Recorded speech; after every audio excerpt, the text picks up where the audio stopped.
दिवंगत सरपंच संतोष देशमुख यांची हत्या होऊन जवळपास 55 दिवस उलटलेले आहेत. अद्यापही एक आरोपी फरार आहे. त्याचबरोबर अंजली दमानिया या पत्रकार परिषद घेऊन त्या संदर्भातील जे पुरावे आहेत ते मांडणार आहेत. आपल्यासोबत संतोष देशमुख यांचे बंधू धनंजय देशमुख आहेत. समाजसेविका अंजली दमानिया ह्या पत्रकार परिषद घेणार आहेत आणि पत्रकार परिषदेमध्ये या प्रकरणातील जे पुरावे आहेत ते सर्व सादर करणार आहेत. मला या विषयावर एवढं बोलायचं आहे, आपल्या न्याय प्रक्रियेमध्ये सामाजिक कार्यकर्ते, राजकीय लोकप्रतिनिधी आणि सर्व स्तरातील ज्या संघटना आहेत किंवा माझं गाव आहे, सर्व जाती धर्मातील लोक आहेत ते आहेत. मग प्रत्येकाकडं कुठली ना कुठली गोष्ट अशी आहे की जेणेकरून या प्रकरणाला न्याय मिळाला पाहिजे आणि न्यायासाठी ह्या सगळ्या गोष्टी सगळे करत आहेत. मग त्यांच्याकडे कुठल्या ऑफिशियली गोष्ट येत आहेत, त्यांच्याकडे कुठल्या गोष्टी आहेत याविषयी प्रत्येक माणसासोबत माझी चर्चा नाही होत.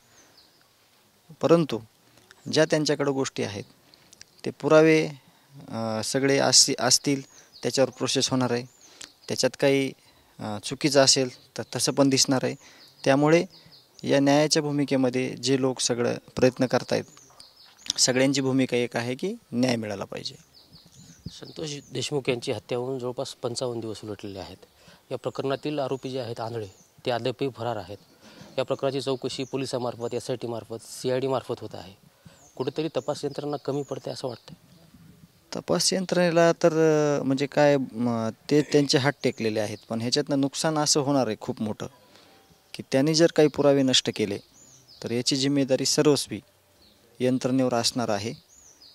जर कुठं कच्चा दुवा सुटला याच्यातून तर या फरार आरोपीनं या फरार जो कालावधी आहे त्याच्यात जे त्यांनी पुरावे नष्ट केलेले असतील किंवा करणारच आहे तो, त्यामुळेच तो फरार आहे, तो शोधत नाही, तर याची सर्वस्वी जबाबदारी ही प्रशासनाची असेल असं देशमुख कुटुंबियातर्फे मी सांगतो. अंजली दमानिया असंही म्हणालेत की जोपर्यंत धनंजय मुंडे यांचा राजीनामा मिळत नाही किंवा ते राजीनामा देत नाही तोपर्यंत देशमुख कुटुंबियांना न्याय मिळणार नाही. कसं पाहताय? देशमुख कुटुंबियाला, या गावाला, कालच आम्ही महंत नामदेव शास्त्री यांच्याकडे गेलो होतो.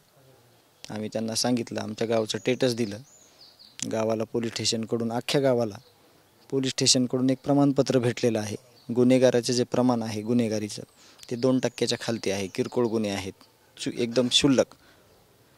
तर या गावाला काय अनुभव असणार आहे कुठल्या राजकारणाचा, कुठल्या, म्हणजे हे पहिलंच प्रकरण आहे ना, किंवा समजा असं इतक्या चुकीच्या पद्धतीने ही पहिलीच वेळ आहे ना. हे दुःखाचं डोंगर आहे आमच्याकडं. तर जे आमच्यासोबत लढत आहेत न्यायासाठी त्या सगळ्यांना आमच्यापेक्षा कितीतरी पटीने अनुभव जास्त आहेत. म्हणून त्यांचं जे म्हणणं आहे ते त्यांनी विचार करून वक्तव्य केलेलं असेल. यावर आमच्या गावाला किंवा आम्हाला काय अनुभव असणार आहे. धनंजय मुंडे मंत्रिपदावर कायम असल्यामुळे तपास यंत्रणेवर कुठेतरी दबाव येतोय काय? कारण अद्यापही एक आरोपी जो आहे आंधळे तो फरारच आहे. याची पूर्ण जबाबदारी मुख्यमंत्री जे आहेत त्यांच्यावर आमचा विश्वास आहे, त्यांची आहे. त्यांना त्या गोष्टीचं गांभीर्य, त्या गोष्टीची जिम्मेदारी ही त्यांनी घेतली पाहिजे. आम्हाला न्याय पाहिजे. नक्कीच मुख्यमंत्र्यावर आमचा विश्वास आहे आणि आम्हाला न्याय पाहिजे अशी भूमिका स्वर्गीय संतोष देशमुख यांचे बंधू धनंजय देशमुख यांनी व्यक्त केलेली आहे. कॅमेरामॅन आप्पासाहेब मोरकरसह यशपाल भोसले, मस्साजोग, बीड.